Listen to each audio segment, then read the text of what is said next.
cette bonne nouvelle pour l'économie française. L'INSEE vient d'annoncer un déficit public moins élevé que prévu, 4,7% du PIB en 2022, alors que les prévisions tournaient plutôt autour des 5%. Autre réjouissance pour le ministère de l'économie et des finances, la dette ne dépasse pas le seuil symbolique des 3 000 milliards d'euros. Elle a été ramenée à 2 950 milliards d'euros, soit 111,6% du PIB.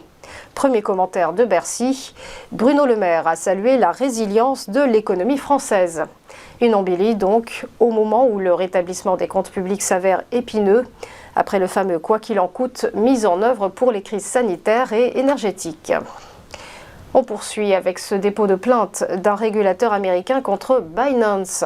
La plus grosse plateforme de crypto-monnaie au monde est accusée d'infraction à la réglementation. Selon la FTC, l'autorité américaine de régulation des produits financiers dérivés, Binance aurait sciemment contourné la législation en ne respectant pas les procédures de vérification d'identité. Conséquence, le régulateur réclame l'interdiction de la vente de certains produits financiers sur la plateforme. Depuis l'effondrement de FTX l'automne dernier, Binance a vu sa part de marché bondir de plus de 70%. On reste aux États-Unis avec la SVB rachetée par First Citizens. Annonce faite par l'autorité bancaire américaine FDIC. 119 milliards de dollars de dépôts et 72 milliards de dollars d'actifs sont concernés, soit l'intégralité des dépôts et des prêts de la Silicon Valley Bank. Proche de la tech, la banque a fait faillite, vous le savez, début mars, une insolvabilité qui avait déclenché un vent de panique sur les marchés des deux côtés de l'Atlantique. Nouvelle ère donc pour les 17 agences de SVB qui ont ouvert aujourd'hui sous la bannière de First Citizens.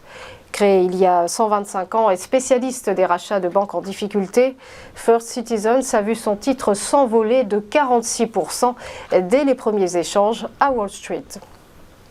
On passe au point bourse et le rappel de la clôture des marchés hier, des indices européens qui ont rebondi. Le CAC 40 a engrangé plus 0,9% à 7078 points. Idem pour le FTSE londonien qui a donc gagné plus 0,9% à 7471 points. Ça grimpe aussi à Francfort pour le DAX qui a pris plus 1,14% et s'établissant à 15 127 points. Pareil du côté de Madrid et de l'IBEX qui s'est étoffé de plus 1,29%. Quant au MIB de Milan, eh bien, il a progressé de plus 1,2%.